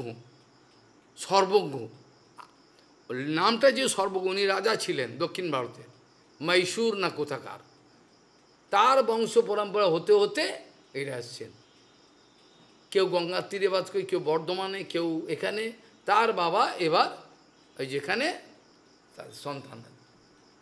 তা এরা কত বড় বংশের, ভরদ্রাজ গোত্রীয় ব্রাহ্মণের, কিন্তু নিজেকে বলছে আমরা তো ম্লেচ্ছ সঙ্গ করেছি, কত নোংরা আমাদের চরিত্র স্বভাব। হায় হায়, আমাদের জগন্নাথ মন্দিরের তো প্রবেশ তো দূরের কথা, জগন্নাথ মন্দিরের পাশ দিয়ে যেতে পারবো না। পাণ্ডারা যাতায়াত করে যদি ছুঁয়ে যায় আমার সর্বনাশ হবে। যার স্পর্শ মহাপ্রভু জগন্নাথ নিজে চায়, তিনি বলছেন আমি ওদিক দিয়ে যেতে পারবো না, জগন্নাথের সিংহদ্বারে পেছন দিয়ে ঘুরে আসবো, যাতে আমাকে স্পর্শ না হয়ে যায়। এই দৈন্যকে আমরা শিখতে পারবো? পারবো কি? পৌপাদের দৈন্যকে শিখতে পারবো? পৌপাদের খালি কড়া কথাটা শুনবো, কড়া কথা শুনে বলে পৌপাদের অভিমান। আমরা তো পৌপাদের দৈন্যটা জানতে পারবো না। যে রাধারানী তাকে চোখের মণি করে রাখেন, সে আমাদের মাঝে এসে আমাদের মতো, আমার মতো কুকুর ছাগলকে বাঁচাবার চেষ্টা, সেটা তো কই দেখতে পেলাম না। খালি তার কড়া কথাটাই আমি বুঝতে পারলাম। চিন্তা করে দেখুন, সনাতন গোস্বামী পাদ পুরো গায়ে দগদগে ঘা, আর মহাপ্রভু সনাতন রূপ যেই আসুক, যখনই এসছেন তারা হরিদাস ঠাকুরের ভজন কুটি ওখানে থাকতেন। কেন? আমাদের জায়গা নেই। হরিদাস ঠাকুরের চরণ, তিনি নামাচার্য, চরণে থাকতেন। অন্য কোথাও আমরা, এমনকি গম্ভীরা মন্দিরে ঢুকতেন না। আশ্চর্য, গম্ভীরা মন্দিরে ভক্তরা আছে, তাদের স্পর্শ হয়ে যাবে। হরিদাস রাস্তার পাড়ে, পুরো রাস্তার মধ্যে পড়ে কাঁদছেন। মহাপ্রভু যে হরিদাস কোথায় গেল, হরিদাস কোথায়, ডাকো ডাকো। হরিদাস তোমাকে প্রভু ডাকে, ভেতরে শিগগিরই। হরিদাস কেঁদে বলছেন আমার ভেতরে যাওয়ার অধিকার নাই, আমি ম্লেচ্ছ, আমি বাইরে পড়ে এইখানে আমি থাকবো, প্রভু যেন দয়া করে রাগ না করেন, অসন্তুষ্ট। প্রভু তো আরও আনন্দ। প্রভু বলছেন হরিদাসের মাধ্যমে আমি দৈন্য কাকে বলে জগৎকে শেখালাম। হরিদাস তার দৈন্যটা দেখিয়ে জগৎকে দেখ দৈন্য কাকে বলে। সনাতন রূপকে দিয়ে আমি জগতে প্রমাণ করলাম দৈন্য কাকে বলে। দৈন্য যেখানে নেই সেখানে ভগবানও নেই, যেখানে দৈন্য নেই সেখানে ভগবানও নেই। ইন্টেলেকচুয়াল সোসাইটি বলছেন, ইন্টেলেকচুয়াল সোসাইটি বলছেন, কি বলছেন? বলছেন যে এই তো কৃষ্ণদাস কবিরাজ গোস্বামী, ইনি তো নিজের পরিচয় নিজেই দিয়েছেন, একটা জঘন্য। ইনি তো নিজেই বলছেন, আরে তিনি তো নিজেই বলছেন পুরুষের কীট হইতে, হ্যাঁ, জগাই মাদাই হইতে মুইছে লঘিষ্ঠ, পুরুষের কীট হইতে মুইছে পাপিষ্ঠ, হ্যাঁ লঘিষ্ঠ। মোর নাম যেই শুনে তার পাপ হয়, মোর নাম যেই শুনে তার পুণ্য ক্ষয়। এমন নিঘৃণ্য মোরে কেবা কিবা করে, এক নিত্যানন্দ বিনু। তাহলে কৃষ্ণদাস কবিরাজ গোস্বামী যখন এইভাবে দৈন্য প্রকাশ করছেন, তাহলে আমরা ধরে নেব নিশ্চয়ই তুমি ছোট লোক, তাই তো না? আমাদের এত বড় বুদ্ধি, আমাদের বুদ্ধির ঢেকি আমরা, যেহেতু বলছেন তিনি ছাগলের দল। ওরা বুঝছে না যে যত ওপরে ওঠে তার তত দৈন্য হয়। আমার দ্বারা কিছু হলো না। কৃষ্ণদাস কবিরাজ গোস্বামী রাধারানীর নিজজন, কস্তুরী মঞ্জুরি, তিনি যে এই দৈন্য করে কথাটা বলছেন, এর মানেটা ইন্টেলেকচুয়াল সোসাইটি কি বুঝলো না? হ্যাঁ, বুঝা মশাই এর আলোচনা করে কি হবে? হ্যাঁ, এই নিজেই তো পরিচয় দিয়েছেন, হ্যাঁ, বিষ্ঠার কীট থেকে এই সব লোকের আলোচনায় কি হবে? আরে মশাই, মূর্খের দল। বিষয় ধুলাতে যার চোখ অন্ধ, সে কি গুরু বৈষ্ণব দেখতে পারবে? হ্যাঁ, যে কীর্তনতে করছো না, ওটা কি করছো? আমার এ বিষয়ী পাগল বলিয়া অঙ্গেতে দেবে কে তোলা। আমাকে কখন বিষয় বলবে পাগল পাগল ধুলো দেবে, সেইটা আমার ভজনের সাকসেস, তাই কি না? সুখদেব গোস্বামী পাদ তাকে কে ডেকেছিল? It was a divine arrangement that Sukdev Goswami came automatically in front of Sukdev Parikshit Maharaj. Who invited him? Was there in mobile of tele? কে ডাকলো তাকে? কে ডেকেছিল? যে সুখদেব গোস্বামী কারোর কাছে কিছু চেয়ে খান না, একটু দুধ যদি দেয় তাও 3 বারি, যে দিল তো দিল, না চলে গেলেন। সেই সুখদেব গোস্বামীর কি ঠেকা পড়েছে, what was the urgency, said the Sukdev Goswami felt it necessary to come. It was the inspiration by Bhagavan. Guru Vaishnava যা কিছু করেন তারা ভগবানের প্রেরণাতে করেন, বদ্ধজীব মায়ার প্রেরণাতে করেন, বদ্ধজীব মায়ার প্রেরণাতে করেন। আর গুরু বৈষ্ণব যে কিছু কিছু করেন, যা কিছু করবে, তোর কাছে বাজে মনে হচ্ছে কিন্তু করলো, এর কারণ আছে, এর পেছনে রহস্য আছে, কেন এটা করলেন। সেই জন্য কৃষ্ণদাস কবিরাজ গোস্বামী নিজের পরিচয়টা দিচ্ছেন, বৈগুণ্য কীটকলিত পৈশন্য ব্রণ পীড়িত দৈনার নবে নিমগ্ন হম শ্রী চৈতন্য বৈদ্যমা।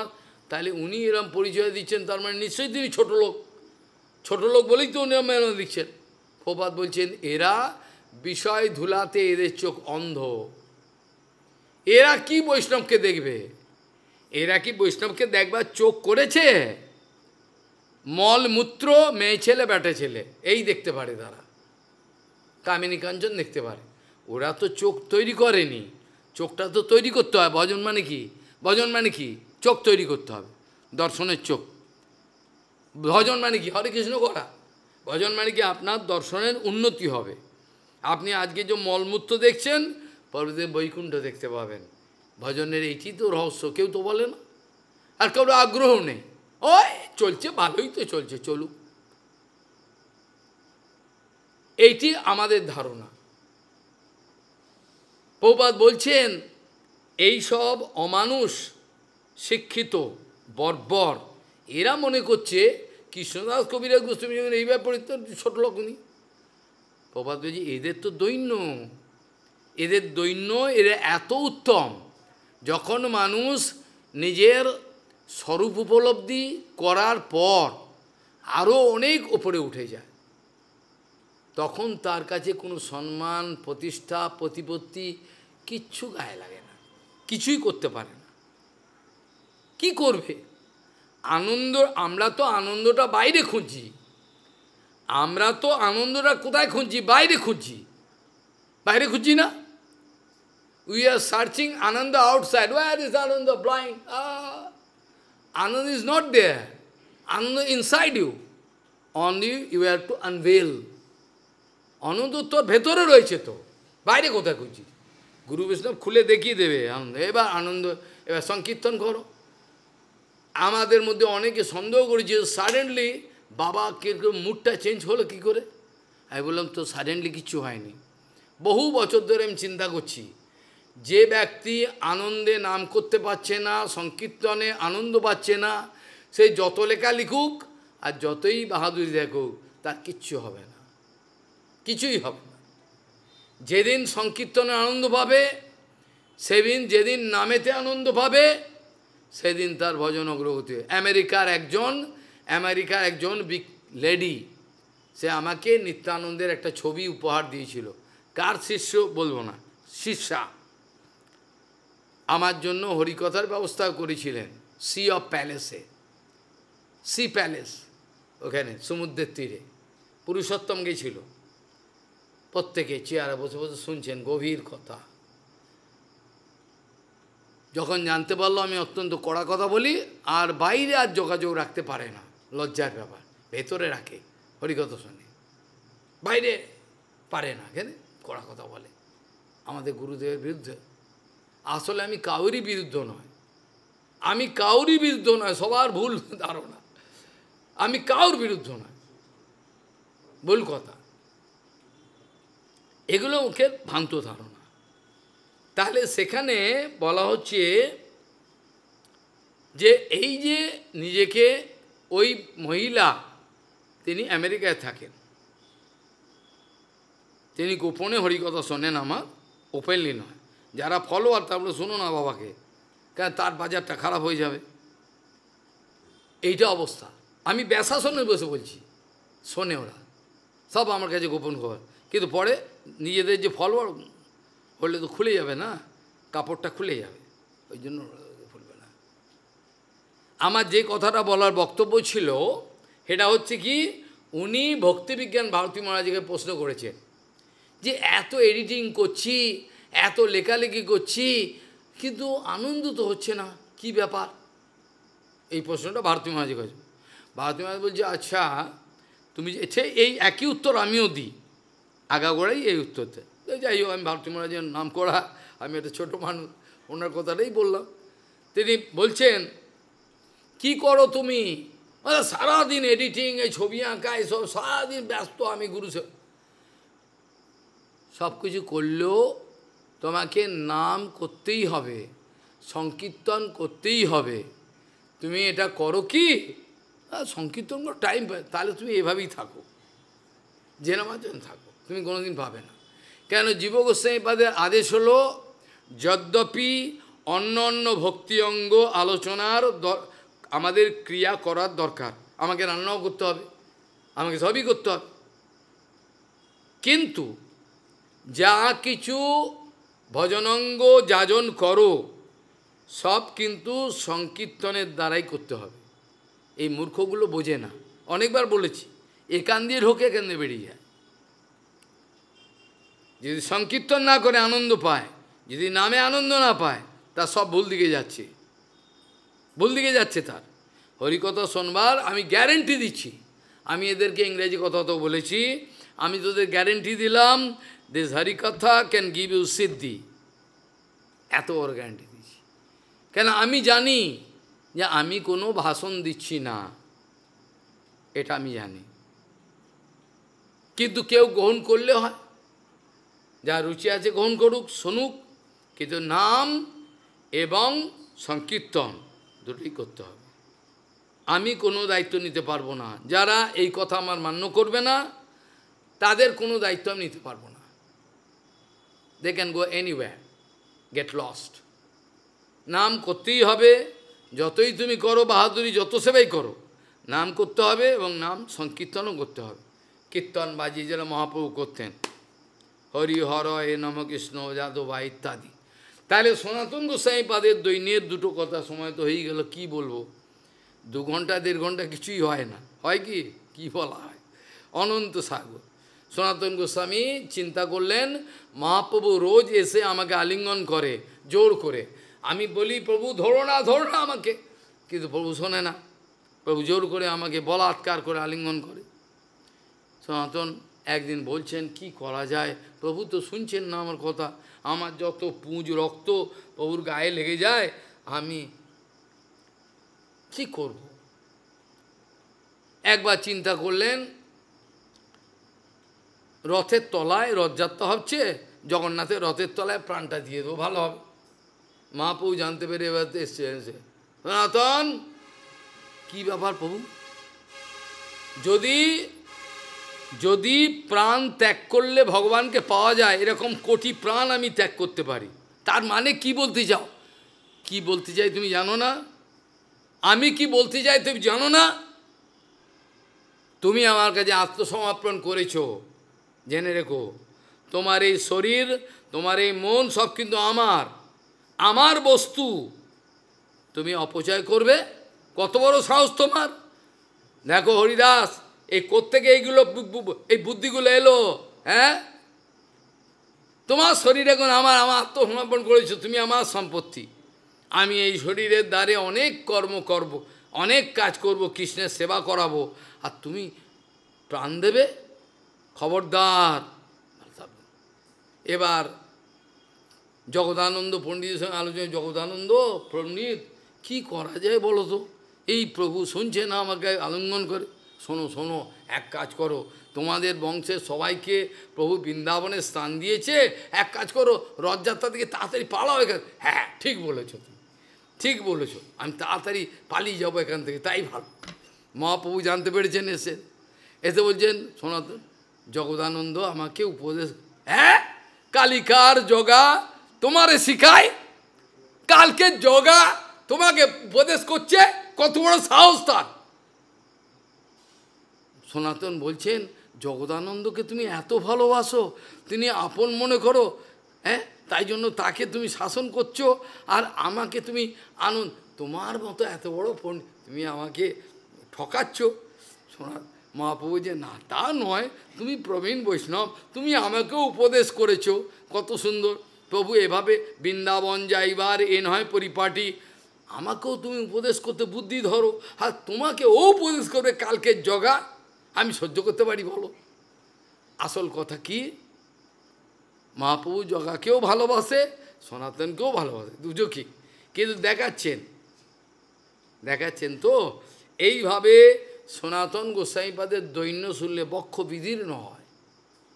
আর আমাদের একটু তো দৈন্য তো কোনো কিছুই নাই, অহংকার প্রতিপত্তি এই নিয়ে একেবারে আমরা হরিকথা বলবো, জগৎবাসীকে উদ্ধার করব, আমেরিকা রাশিয়া ফ্রান্স দৌড়ে মরবো, টাকা পয়সার বস্তা নিয়ে চলে এই করব, আর লোককে ঠকাবো। আরে টাকা এমনি আসবে, ছাগো, টাকা এমনি আসে। যে কার তিরুপ্পনালওয়ার এসেছিল কি, কত সাধুর নাম বলবো, আপনি যারা তার সেবা করবো আপনি ভগবান পাঠিয়ে দেন। এই জন্য লোক ঠকবার তো দরকার নেই, ওই টাকাই তোকে মারবে। যে টাকা অর্জন করে তুই আজকে রাবণ সেজেছিস, ওই টাকাই তোকে মারবে। আমি আজকে বেশাসন বলে রাখলাম, প্রত্যেকে বলেছি, যে আমার গলকার সব বলেছি, এই টাকাই তোকে মারবে, মায়াদেবী খাবে। তুই টাকা তো গুরু বৈষ্ণবের সেবা করবি না, তো টাকা মায়া খাবে, বলে দিয়েছি আমি, সব কথা সত্য। এক একটা চোট আসছে, হু করে উড়ে যাচ্ছে টাকা, আন আরও যা, আরও কালেকশন কর, মালা ঝোলা বিক্রি কর, সব এদিক ওদিক কর, যা নিয়ে আয় টাকা, কাপড়ের দোকান খোল, দেখ এবার টাকা কীভাবে থাকে। কিচ্ছু করতে পারবে না। ভগবানকে পেতে গেলে ওগুলো কিছুই লাগে না, চাই খালি অন্তরটা সরল করো, খালি দৈন্য করে বলো ভগবান আমি তোমার, ব্যাস হয়ে গেল। বলতে পারবে? কেউ পারবে না। খালি একটা কথা বলো, ভগবানের শপথ করে বলছি আমি তোমার, কাউর নয়, এইটাই বলতে পারবে না। এইখানে আলোচনার বিশ্রাম দেওয়া প্রয়োজন, কারণ অনেক দূরে দূরে যাবে। সুতস্য পুংসাম সুচির সমস্য নাঞ্জ শ্বশুরের বীরত অর্থ তত্তদ গুণানুশ্রবণম মুকুন্দ পাদারবিন্দ হৃদয়েশু জেষম নানা শাস্ত্র বিচার নৈক নিপুণৌ সদ্ধর্ম সংস্থাপকৌ লোকানাং হিতকরিণৌ তিববনে মান্যৌ শরণ্যাকরৌ वैराग्य योग भक्तिरसम प्रयत्नैरपाययत माम अनभिष्वंधम कृपां बुधिर यह परदुक्ष दुक्षी सनातनम त्वां प्रभिमाश्रयामि वांछकल्पतरुस्य पतितानं पावन भविष्य। सनातन गोसाई पाद जी की जय हो, तदिया तिरुवात तिथिवरा महामहोत्सव की जय हो, जय गुरु पूर्णिमा मुड़िया पूर्णिमा उत्सव की जय हो, गौर प्रेमानंदे हरि हरि।